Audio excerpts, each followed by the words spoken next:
What's up, everyone? Welcome back. This is Dan from DHTV, and today we're going to be discussing the new iPhone X, iPhone 8, and iPhone 8 Plus, and whether or not this is something you should look into buying. We'll go over some specs, we'll go over some of the new features, and we'll also be taking some Q&A questions here.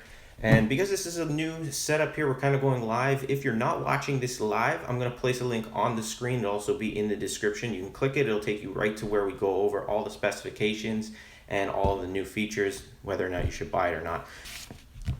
All right, shout out the Exoc ID. I don't know, can't see it very well. I'm going to try to take all the comments, all the questions that come up. If you have questions about the new iPhone, let me know. I have the screen open. I didn't actually watch the event myself, but I've been streaming different clips, and also I was following it live on Twitter. So unfortunately I had to work during the event. So that's what happens. That's why this stream is so early. But shout out to all of you who are attending, who are here right now. And again, if you're just entering the room or the stream, we will be starting in a few minutes. I'll be going over the features of the iPhone X or 10. They call it 10, but it's got the X. So it's the iPhone 10 as per their 10th anniversary. I don't understand why I couldn't stream this on YouTube though, like on my Mac for some reason. Anyway, how many of you actually watched the event? Let's check out a couple more things. I just can't believe this price point that they're starting these iPhones at, like $999 for the base model iPhone 10. It's insane. That frame, what frame?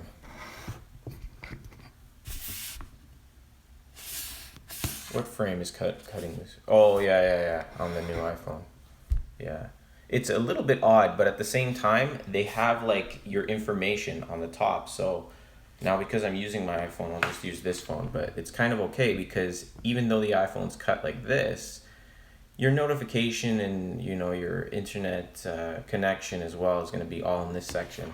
So I don't know. It's not too bad. All right, I'm just going to go ahead and get right into this. So I've got the page open here. So the iPhone X or iPhone 10 basically is my pick. I'm going to buy it. I'm going to be buying both phones. I'm going to be buying the iPhone 8 and the iPhone 10. And that's just for video purposes. If any of you followed me in the past, you know I do tons of iPhone videos, tutorials, tips, tricks, all that stuff. So I'll be buying both to compare them. The one thing that just stuck out to me right away was the colors. I don't understand why they limited the colors on these new iPhones. For example, with the iPhone 10, you can only purchase it in silver and black, or silver and space gray, which it's black. And you know that they're going to come out with some kind of product red or a crazy new color midway through. So if you do purchase it at launch, you kind of have the standard color and the good ones will be out later. Whereas the iPhone 8 and 8 Plus, you have silver, you have space gray, and then you have the gold, which I'm going to be getting gold. I always get gold for that, but I'm going to be getting the iPhone 8. So in terms of the screens, now you have a Super Retina HD display. For the X, you got the 5.5 Retina on the Plus, the 8 Plus, and then the 4.7 Retina on the regular 8. Now, in terms of the price point, because this is the big thing if you're looking to purchase an iPhone, it's always important. Make sure that you're purchasing at your price point. So, for example, right now, these phones are insanely expensive. Like, they're starting at $999 for the iPhone 10. And honestly, I don't understand why the phone has to be that expensive. You could grab an iPhone 7 here. I have it in Canada, so for me, it's even worse. For me to purchase the iPhone 10, it's like almost $1,300, and that's without tax. So we're looking at a very high price there. And for the iPhone 7, right now they have those available at their new price point as well. So if you're looking for something a little cheaper that's totally functional, I would say the iPhone 7, like it's perfect. And honestly, I don't like the iPhone 7. My favorite phone as of right now is the iPhone 6s. I like the headphone jack. I found that the iPhone 7 was a pain because I was very used to using a cable for my headphones rather than Bluetooth. Besides that, though, I would say your price point is the main thing. In terms of specifications, like if you want the all new specifications, you're going to get a ton more with the iPhone 10 and iPhone 8 compared to the other one. You got the new chip, the A11 chip. You have the new screen, the new design. You've lost the home button on the iPhone 10, which now brings in that facial recognition. So when you pick up your phone, you can unlock it with your face, as well as many other things you can do with that. The difference is some people love Touch ID. I was a really big fan of Touch ID, so the iPhone 8 seems more functional to me. But I'm not sure. Like that facial recognition, because it's annoying. Like, let's say you don't want that phone to unlock. Like, you just want to pick it up. You pick it up. You don't want it to unlock. I don't know. I'm not 100% sure on how that works. Anybody in the comments, if you have any suggestions on how that works, if you maybe saw the event live or how it worked. I heard there was a fail on screen, but Touch ID is gone for the iPhone 10. Like I said, the price point, they show the prices. I'm not sure if they show it without tax. It doesn't say it's including tax, so it's probably without tax. That's how I'm assuming. Now, one cool thing here, the dual cameras now with the iPhone 10 allow you to, or even the iPhone 8 and 8 Plus, the camera's been improved. So it's going to be pretty good. Better than the iPhone 7, but in terms of camera, like I'd say since the iPhone 6, the cameras have been so good that you can't go wrong. Like, I mean, unless you're really into photography and, super quality photos, like you go really close or you want those really nice shots that have like the blurred background and you really focus on the details, then the cameras on all of them are still incredibly good, and that goes with every phone. It's not just iPhone. So let's just break it down here. So iPhone 10, it's going to be $1,000 to start. iPhone 8 Plus and 8, they're a little bit cheaper. In Canada, those phones go for about $1,000. So it starts at $1,000 for the iPhone 8, so about like $997, and then it goes up from there. So in US, it's probably cheaper, which definitely would be a benefit. But I would say at this point, the iPhone 7's price point is probably best. And then they still are offering the iPhone SE, which honestly, I would get rid of that. I would not even try to use that at this point. There's so much coming out, so much happening, like just in terms of YouTube streaming and the ability to do Instagram stories and all kinds of stuff like that. And honestly, I think that those kind of phones, the older ones, the iPhone 5S, if you're using that, the iPhone 4, get rid of those. Anything past the iPhones, like for example, if you have an iPhone 6, you're good right now. You can still use that phone. I would say next year would be the year for you to purchase a new phone if you have the iPhone 6. iPhone 6S, there's no point to upgrade at this time unless you just want that new phone. The price point is so high. The iPhone 6S is more than capable of handling everything. And the camera's amazing on that phone. That's still my personal favorite phone, so I guess I'm kind of biased on that. Also, the only thing is if you went with the 7, you're going to get the 32 gigabytes of memory standard. If you go with the iPhone 10, it's standard with 64 gigabytes of memory here. So you're going to have different standards there. So you might want to kind of do the price matching with that. So see how much it would cost to upgrade to 64 gigs on the 7. Same thing. See if it's beneficial for you to kind of switch over. I'm going to actually pull up the comparison here. So we have the iPhone. Let's do a comparison from the iPhone 8. We'll do iPhone 8, iPhone X. Let's do that. iPhone X, iPhone 8 Plus, and iPhone 8. So let's just see the big things that stick out. So Face ID is what they call it, the facial recognition, is on the iPhone 10. You have Touch ID still on the iPhone 8 and 8 Plus. They all have wireless charging, which is crazy. This is huge. I mean, it's been around forever, but I love the fact that you could do that on the iPhone. What's up, Scott? How's it going? In terms of the capacity, like I said, 64 gigabytes is the standard for the new phones, so that's a benefit as well. The display, you've got Super Retina HD display with the 10, where you have just the Retina display with the 8 and 8 Plus. You have HDR display, which is going to give you that high dynamic range. It's going to be pretty good. So I honestly, to be honest, the screens are small. I am a fan of quality and everything like that, but when it comes to your phone and, I mean, you're not going to sit there and watch, I mean, maybe you are gonna sit there and watch movies like all day, seasons and seasons of shows on Netflix. Who knows? But for me, the quality, the 1080p resolution that's on the iPhone 8 is more than enough. But you will get a 2436 by 1125 pixel resolution on the iPhone 10. Hey, what's up? Let's sip of coffee here. Now, if any of you want to follow me on Instagram, Facebook, all of that stuff, the links are going to be in the description at some point, or you can just check my channel. If you don't know who I am or what I do tons of iPhone videos, mainly tutorials, tips, tricks, all that kind of stuff. I don't really go out of my way to make you guys purchase anything. It's more or less me helping you guys out. So if you're interested in that, be sure to subscribe. If you have any questions on these two new phones right now, feel free to leave them in the comments. I'm just going over the specifications right now. This is a big thing, the size of these phones. Okay, so the iPhone 8 Plus is 6.24 inches. Okay, that's the height. The width is 3.7 inches. The depth is 0.30 inches. The weight is 7.13 ounces. So that's a standard for the plus size phones there. The height of the iPhone 8 standard as the iPhone 7, very similar. The new height that you're going to get with the new phone, which is the iPhone 10, you're going to go with a 5.65 inch phone. Its width is going to be 2.79 inches. The depth, again, 0.30 inch.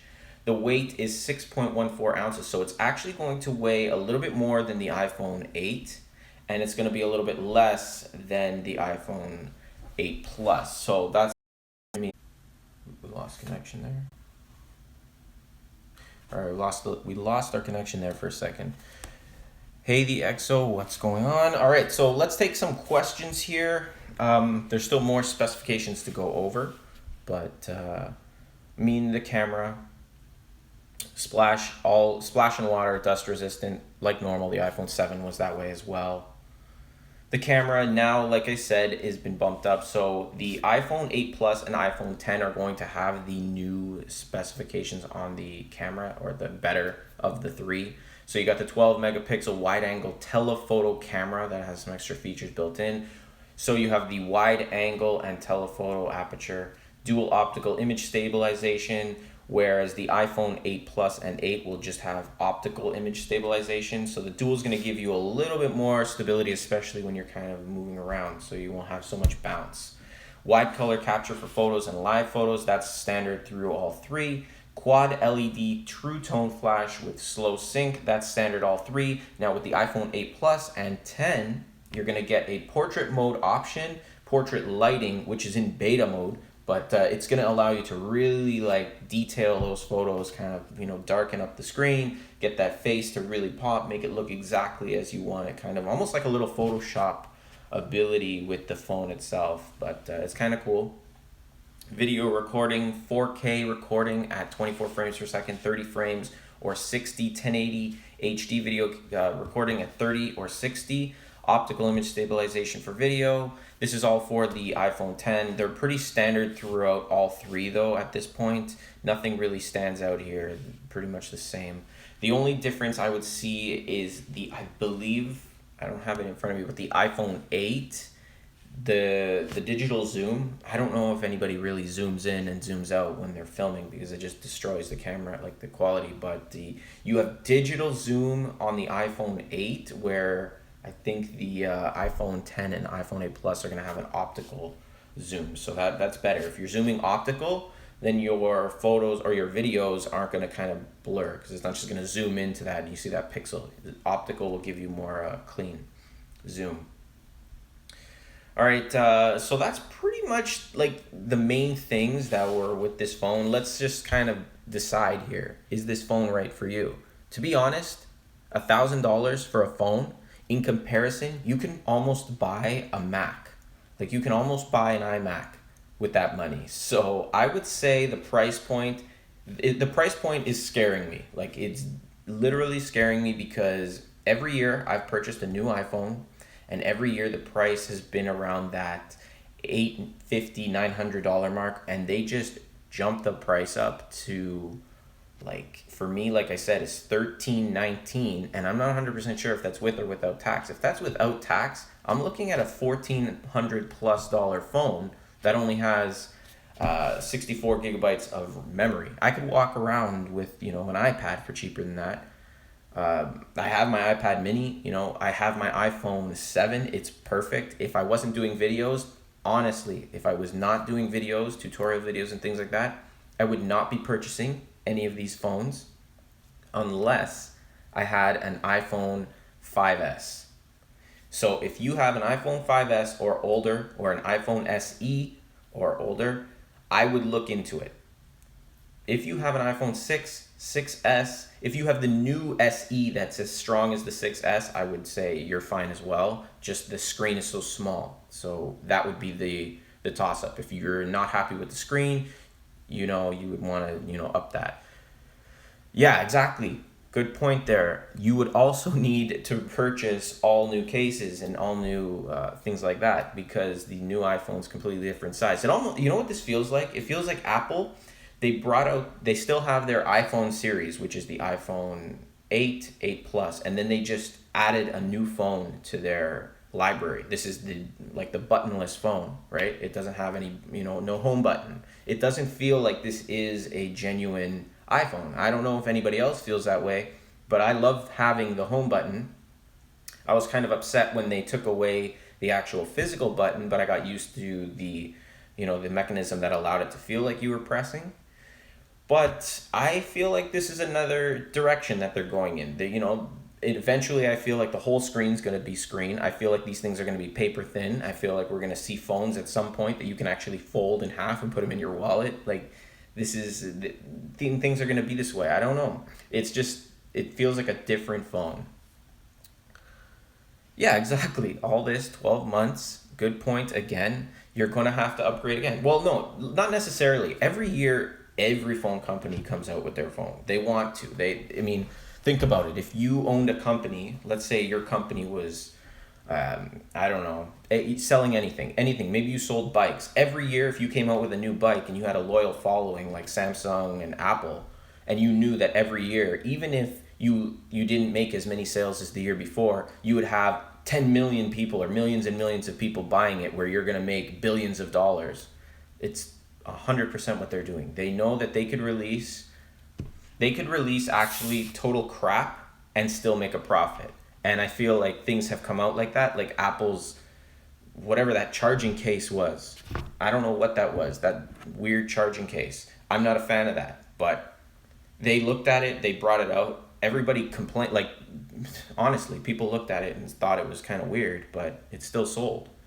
AirPods, everybody kind of thought they were weird because they were long and, when they stuck out. All of a sudden now everybody wants them because so many people bought them. So the 100% they'll drop the price next year. I think they'll drop the price mid-year for this phone.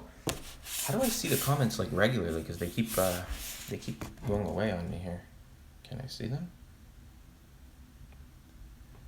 They're too quick, the comments.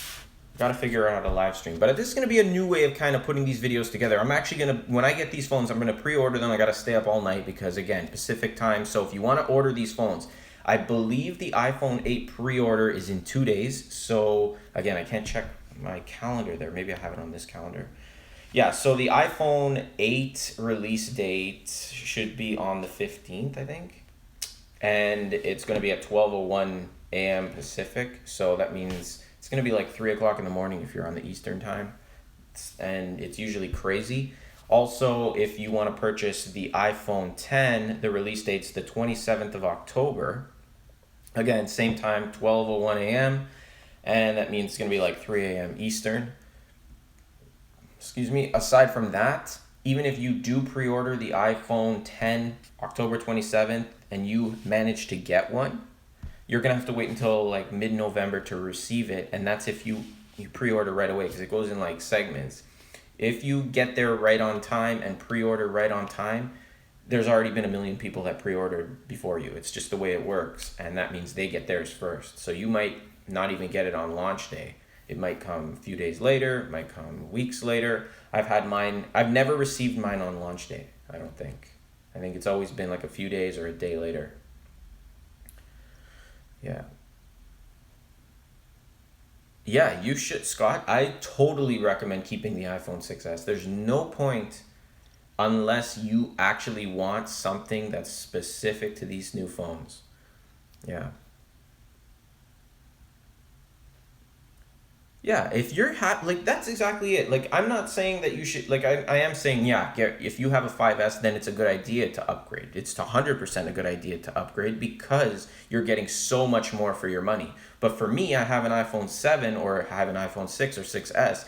It's pointless because it's like you're paying over $1,000 because the screen or because you don't have a home button and you get facial recognition. Like really, I can still use Apple Pay with Touch ID. I can still take amazing photos. My phone's still nice and large. It's perfect for me. The 5S, if you're happy with what you have and you haven't found that it lags or cuts out or you can't update, can't download apps, why upgrade? I mean, you still got iPhone abilities. You still can connect it with your other iOS devices. If you're into iPhone or iOS, I'm very big on iOS. However, my job is heavily Windows based and Google. And since I've been working this new job, I love Google, like their apps. And I have a Google, like this is an Android phone right here. I use it from time to time, but I love the Google interface as well. It's just, I my videos are so based around iPhone, so I go with the iPhone. That's the thing. But the only thing that we didn't touch on this, a lot of what Apple released here is already available on Android devices. Like wireless charging has been out forever, and they bring it out, on their 10th anniversary. So even if you went with, what if we were starting now? Would you recommend the new Galaxy S8 or iPhone X? Okay, that's exactly where I was getting at right now. I would say the technology was there prior to the iPhone X in many places, like the wireless charging. I mean, you have the water resistance and everything like that. But I feel like the way that Apple innovates, or even if they use technology that other people use, I find that they make it more like clean. I don't know, it's just because they make the hardware, they make the software, they've put it together themselves, whereas like Samsung, they create the device, but Android creates the software and they just create the script or the way it works with somebody else's software. So like Google software, if you get a Nexus device or the Google genuine stock devices, I would prefer those over any device that uses a skin. Although I can't say anything bad about Samsung. I used one and my dad uses one. He loves it, and like I said, at this point, every phone can pretty much do everything. I would say if you were going to go with an S8 or the X, I'm saying go with the X because it's newer. That's all. It'll be newer, and it's Apple's first change from their standard iPhone button device. So you're getting like something that is kind of a piece of history. If you keep it, in good condition, just like the original iPhone, this was the first generation of this type of phone. So you'll always have that too. Anyway, this is actually my first video in the new office. I actually, we're gonna kind of get sidetracked here, but I actually got this drone for my birthday. Very, very cool. It's actually, I was surprised how high this drone flew. I already scratched up the wings. I just want to talk about this because I'm getting into this drone kind of thing. It has a camera on it. This is like a starter drone. It's like a starter drone, but the first, I had it for 3 days. It got stuck on the roof right away. It's so confusing how to control this thing when you don't, first starting out. It hovers like this. It'll hover and then it'll kind of drag. So just a tiny touch of the finger because of the control. Show the control as well.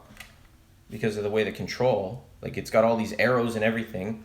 And I pushed one of the shoulder buttons because it's got shoulder buttons on it. It was flying like this. For no reason, the shoulder button made it activate this flip motion like this. It took off, went on the roof, and I couldn't get it down. So, getting used to drones. So I might start doing a couple of drone videos. I'm going to do maybe some footage with that drone. I can't fly it right now. It's too difficult. So, okay, let's just recap before I end this stream.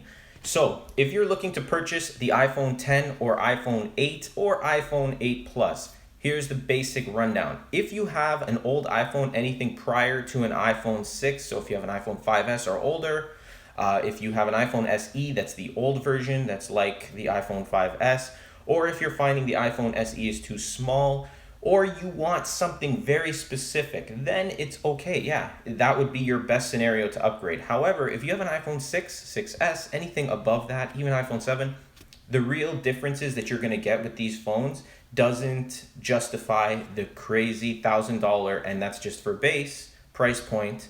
And especially if you're in other countries other than the US, Canada, for example, you're looking in the 1300 price range, 14, 15, and more price range. I would say stick with the phone you have, or if you are on a budget, grab the iPhone 7. The price point is down now. Even the iPhone 6S, the price point is down now. They always reduce the price. I don't have that exact price information in front of me, but they always reduce that price. So definitely look into it that way. You're also limited to colors with the iPhone 10, silver and the space gray. Where's gold? Where's rose gold? Where's product red? It's their release date, and you don't come out with like some, anniversary color. So I'm kind of upset about that. I'll be purchasing both phones, the iPhone 8 as well as the iPhone 10. I'll be doing multiple videos. The unboxing video will be a live stream, so be sure to subscribe to this channel for tons of videos. If you don't know who I am or what I do, check out my videos. I've done tons of iPhone videos over the past years, and I'm here to help you guys. So if you're learning your iPhone from beginning, you don't even know how to turn it on, I'll show you. If you're troubleshooting, I'll show you. There are videos there that'll show you how to do pretty much everything. So definitely subscribe. Thanks for everybody who came to the stream and watched. It's awesome. And I'm going to be doing tons more of these live streams over the next little while, and I'll probably be doing some giveaways as well. So be sure to subscribe to the channel to stay tuned for that. I gotta head out to work, and yeah, see you guys in the next one.